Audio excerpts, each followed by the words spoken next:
வணக்கம் நண்பர்களே. இன்று நம்ம பார்க்க போறது ஒருத்தல் என்றால் என்ன. நாம நினைக்கிறது நோன்பு, உணவு கட்டுப்பாடு, உடல் ஒழுக்கம். ஆனா கிறிஸ்துவ ஒருத்தல் அதற்கு மட்டும் அல்ல. அது உடலிலும் புலன்களிலும் மனதிலும் முக்கியமாக நம் உறவுகளிலும் வெளிப்பட வேண்டும். இன்று நாம பார்க்க போறது ஒருத்தலை முழுமையாக எப்படி வாழலாம்.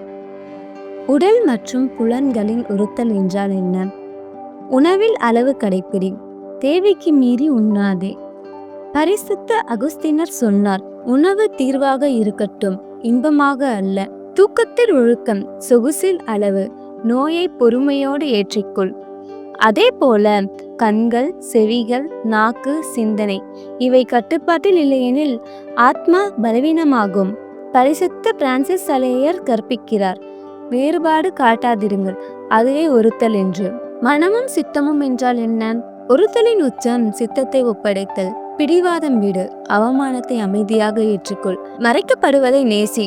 பரிசுத்த தாமஸ் ஆக்வினாஸ் அறிவும் தாழ்மையும் ஒன்றாக இருக்க வேண்டும் என்று கற்பித்தார். இப்போ நம்ம பார்க்க போவது மிகவும் முக்கியமான பகுதி, அயலாரோடு உறவுகளின் ஒருத்தல். ஒருத்தல் அதிகமா சோதிக்கப்படுவது நம்ம உறவுகளில்தான். நம்மை சுற்றி இருப்பவர்களின் கல்வி, மனநிலை, குணம், பேசும் விதம் இவை எல்லாம் எரிச்சலை உண்டாக்கலாம். ஆனால் நினைவில் கொள்ளுங்கள், பொறுமை இல்லாமல் பரிசுத்தம் இல்லை. அவனோடு எனக்கு என்ன வேலை என்ற அலட்சியம் கிறிஸ்தவ பொறுமை அல்ல, அது அகம்பாவம். உண்மையான பொறுமை என்றால் அன்போடு சகித்து கொள்வது. கோபப்பட ஆசையா? இயேசுவின் நேசத்திற்காக சாந்தமா இருங்க. பழிக்கு பழி வாங்க நினைக்காதீங்க. தீமைக்கு பதிலா நன்மை செய்யுங்க. கோபத்துக்கு பதில் புன்னகை, கடுமைக்கு பதில் மென்மை. அதுவே உண்மையான ஒருத்தல். உறவுகளில் ஒருத்தல் இல்லாமல் அன்பு வராது. அன்பு இல்லாமல் கிறிஸ்துவம் முழுமையடையாது. இன்று ஒரு முடிவு எடுப்போம்.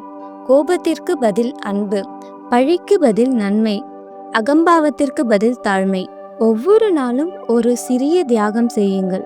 அது உங்கள் ஆத்மாவை பரிசுத்தமாக்கும். ஆமீன்.